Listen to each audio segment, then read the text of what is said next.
জয় হনুমান। আপনার জীবনে কি সুখ, সমৃদ্ধি আর ধনসম্পদের অভাব অনুভব করছেন? তাহলে আজকের ভিডিওটি আপনার জন্য। আপনি প্রতিদিন একবার হলেও শ্রবণ করুন বজরংবলীর এই ধনবর্ষা মন্ত্র। খুব তাড়াতাড়ি আর্থিক সংকট থেকে মুক্তি পাবেন। নমস্কার ভক্তবৃন্দ, আশা করি বজরংবলীর কৃপায় আপনারা সুস্থ আছেন, ভালো আছেন। আজ আমরা জানব হনুমানজির এক অত্যন্ত গোপন এবং শক্তিশালী ধনবর্ষা মন্ত্র, যা আপনাকে জীবনে সাফল্য এবং সমৃদ্ধির পথে এগিয়ে নিয়ে যেতে সাহায্য করবে। এই মন্ত্র শ্রবণ করা মাত্রই আপনার আর্থিক উন্নতির পথের বাধাগুলো কেটে যাবে এবং কর্মের পথ অনুকূল হয়ে উঠবে। হনুমানজি শক্তি, ভক্তি ও সাফল্যের দেবতা। তার আশীর্বাদ লাভের জন্য বহু প্রাচীনকাল থেকেই বিশেষ মন্ত্রের মাধ্যমে আহ্বান করা হয়। আজ যে মন্ত্রটি আমরা জানব তাকে বলা হয় ধনবর্ষা মন্ত্র। এই মন্ত্র উচ্চারণ করলে হনুমানজি কৃপা করেন এবং জীবনে অর্থনৈতিক সমৃদ্ধি ও শুভ ফল প্রদান করেন। কথায় আছে, ভক্তি আর বিশ্বাস যেখানে, সেখানেই হনুমানজির কৃপা অনিবার্য। আপনাকে শুধু শ্রদ্ধা ও ভক্তির সাথে এই মন্ত্র শ্রবণ বা জপ করতে হবে। আপনার জীবনে সুখ, সমৃদ্ধি এবং শান্তি আসুক, এই প্রার্থনাই করি। যদি ভিডিওটি ভালো লেগে থাকে তাহলে একটি লাইক দিন, শেয়ার করুন আপনার বন্ধু ও আত্মীয়দের সাথে, আর অবশ্যই চ্যানেলটি সাবস্ক্রাইব করতে ভুলবেন না। তাহলে চলুন আমরা মন্ত্রটি শ্রবণ করি। জয় শ্রীরাম, জয় বজরংবলী।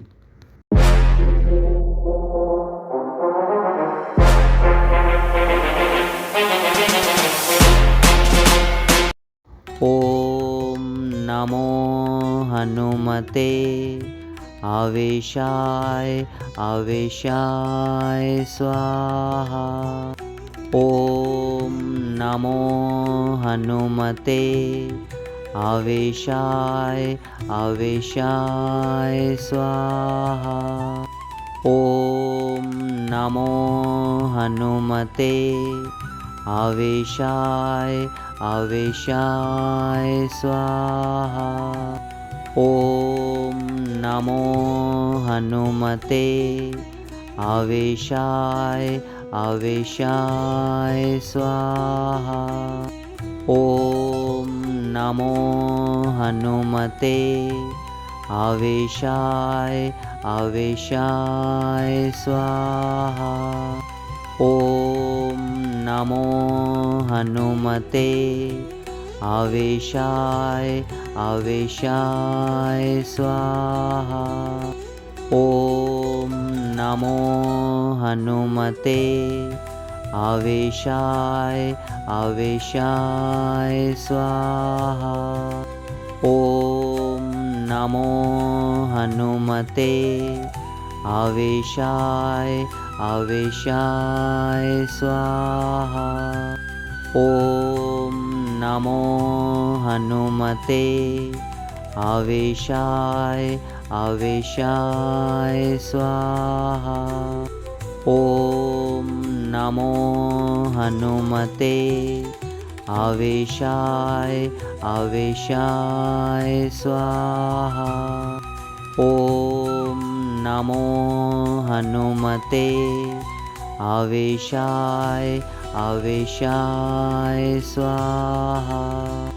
ওম নমো হনুমতে আবেশায় আবেশায় স্বাহা। ওম নমো হনুমতে আবেশায় আবেশায় স্বাহা। ওম নমো হনুমতে আবেশায় আবেশায় স্বাহা।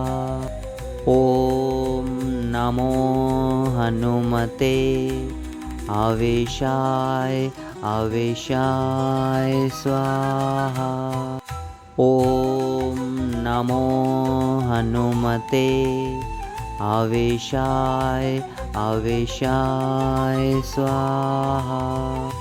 ওম নমো হনুমতে আবেশায় আবেশায় স্বাহা। ওম নমো হনুমতে